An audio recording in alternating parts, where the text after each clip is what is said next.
Hello friends, आज के इस वीडियो में हम गोल्ड को लेकर डिटेल में स्टडी करने वाले हैं और गोल्ड को लेकर जितने भी आपके डाउट्स होंगे उन्हें हम इस वीडियो में पूरी तरह क्लियर करने की कोशिश करेंगे। गोल्ड भारत में यदि हम देखें तो पहले एक बहुत अच्छा इन्वेस्टमेंट माना जाता था। हम आज भी सोना खरीदे बगैर नहीं रह सकते, लेकिन क्या हो रहा है सोने के साथ? ये और गिरेगा, ये यहाँ से एक अलग ही ऊंचाई को छुएगा, ये समझना बहुत ज़्यादा ज़रूरी हो गया है। तो सबसे पहले गोल्ड के बेसिक को समझते हैं। गोल्ड की कीमत जो है वह कोई एक देश तय नहीं करता, यह एक ग्लोबल कमोडिटी है। तो दो ऐसी मुख्य जगह है जहाँ इसकी कीमतें तय की जाती है। एक है London Boolean market association LBMA और दूसरा है कॉमेक्स। भारत में import price plus USD rate plus tax, इस पर गोल्ड के प्राइस डिपेंड करते हैं। हमारे यहाँ RBI इसे रेगुलेट करती है, सेबी ETF और मार्केट रेगुलेशन के लिए है, और ब्यूरो ऑफ इंडियन स्टैंडर्ड्स इसकी प्योरिटी यानी कि हॉलमार्क की जो हम बात करते हैं उसके लिए है। तो गोल्ड का जो रेट है वह global demand, dollar plus geopolitical tension से तय होता है।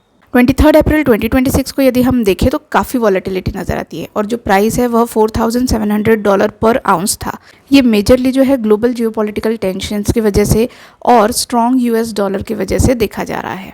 देखिए, मार्केट सेंटिमेंट्स भी बेहतर होते जा रहे हैं और यदि हम MCX पर देखें तो 1,49,000 का सपोर्ट लेवल हम पकड़ के चल सकते हैं। देखिए, डॉलर और गोल्ड ये अपोजिट चलते हैं, तो यदि डॉलर मजबूत होता है तो सोना गिरता है और वाइस वर्सा। एक और बात, जब सेंट्रल बैंक्स जैसे कि US फेड्स जब रेट बढ़ाते हैं तब लोग गोल्ड छोड़कर FD और बॉन्ड्स इनमें निवेश करने लगते हैं। और अगर अभी हम देखें तो गोल्ड इतना बढ़ चुका है, तो जब भी गोल्ड इतने तेज़ी से बढ़ता है तो लोग प्रॉफिट बुकिंग भी करते ही है। और डिमांड कम होना, फिर चाहे ज्वेलरी डिमांड हो या इन्वेस्टमेंट डिमांड, तो ये सारे फैक्टर्स मिलकर जो है इस समय सोने के भाव को गिरा रहे हैं।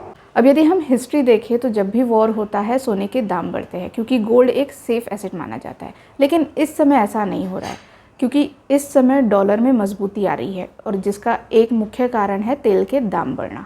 24 अप्रैल 2026 को यदि देखें तो ब्रेंट क्रूड $106 प्रति बैरल और WTI क्रूड $97 के करीब पहुँच गया है। देखिए, जब भी क्रूड ऑयल खरीदते हैं तो वह डॉलर में खरीदा जाता है और ऑयल को लेकर अभी के हालात ऐसे हैं कि जिससे सीधा फ़ायदा सिर्फ US को होगा, और इसलिए ऑयल प्राइसेस बढ़ने पर हमें डॉलर में भी मजबूती नज़र आ रही है। और सेंट्रल बैंक्स जैसे कि फेड ने वॉर के इस हालात को मद्देनज़र रखते हुए एक तो इन्फ्लेशन का अनुमान लगाया है और जो रेट कट है उसमें कोई भी बदलाव नहीं किया है, उसे डिले किया है टिल लेट 2026 तक, ताकि वॉर का पूर्णतः प्रभाव और इन्फ्लेशन का अनुमान होने तक जो रेट कट है वह 3.5 to 3.75% ही रहेगा।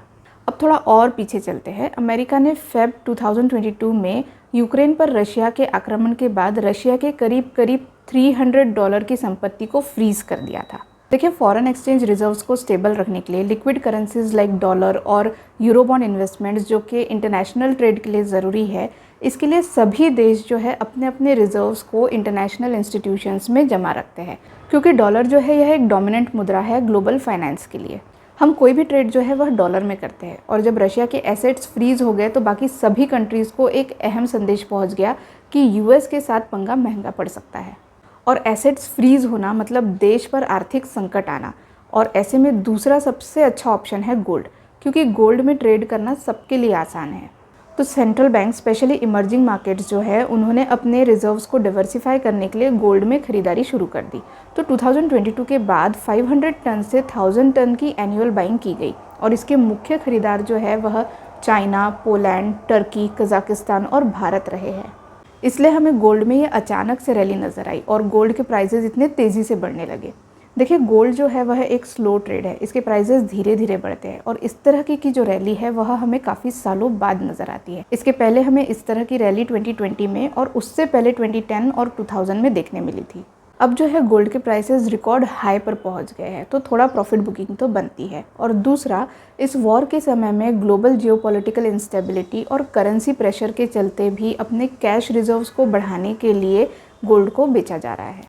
Gold as a physical asset investment के लिए बिल्कुल भी अच्छा ऑप्शन नहीं है, क्योंकि यहाँ आपके मेकिंग चार्जेस, टैक्स, GST और सबसे बड़ी बात लिक्विडिटी नहीं रह जाती। आप गोल्ड खरीदने जाओ और फिर उसे बेचने जाओ, आपको फ़र्क समझ में आ जाएगा। कभी भी पूरा अमाउंट रिटर्न नहीं मिलता।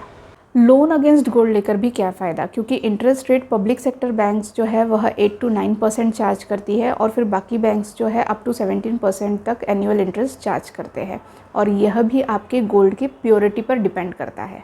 लेंडर्स यूजुअली गोल्ड के मार्केट प्राइस का 75% ही ऑफ़र करते हैं और इसमें भी फिर आपकी प्रोसेसिंग फ़ीस, जीएसटी वगैरह सब जाता है। तो ऐसे में गोल्ड ईटीएफ एक बहुत बेहतरीन ऑप्शन है, क्योंकि एक तो यहाँ संभालने का डर नहीं, लॉकर फीस नहीं, सेफ्टी कंसर्न्स नहीं, प्योरिटी आपको 99.5% मिल जाती है, भारत में टैक्स एफिशिएंसी भी मिल जाती है गोल्ड ईटीएफ पर as compared to physical gold. Lower cost भी है। फिजिकल गोल्ड में हमें मेकिंग चार्जेस, जीएसटी जैसे वेस्टेज फ़ीस देनी पड़ती है और यहाँ हमें एक बहुत ही स्मॉल मैनेजमेंट फ़ीस देनी पड़ती है। और सबसे बड़ी बाहुबली वाली बात है लिक्विडिटी। आपने जितना भी गोल्ड ईटीएफ परचेस किया है विथ प्रॉफिट आप ट्रेडिंग आवर्स में उसे बेच सकते हैं और पूरा का पूरा पैसा आपके अकाउंट में आ जाता है, जो कि फिजिकल गोल्ड के केस में नहीं है। इमरजेंसी फंड चाहिए रहेगा तो फिजिकल गोल्ड को बेचने में समय लगता है। तो यदि आप गोल्ड में इन्वेस्ट करना चाहते हैं रिटर्न के लिहाज से, पोर्टफोलियो डाइवर्सिफिकेशन के लिए, ट्रेडिंग के लिए, तो गोल्ड ईटीएफ एक बहुत बेहतरीन ऑप्शन है। और यदि आप ज्वेलरी, रिलीजियस और सेंटिमेंटल पर्पस से ले रहे हैं तो फिजिकल गोल्ड सही है, लेकिन फिर उसे आप इन्वेस्टमेंट ना समझें।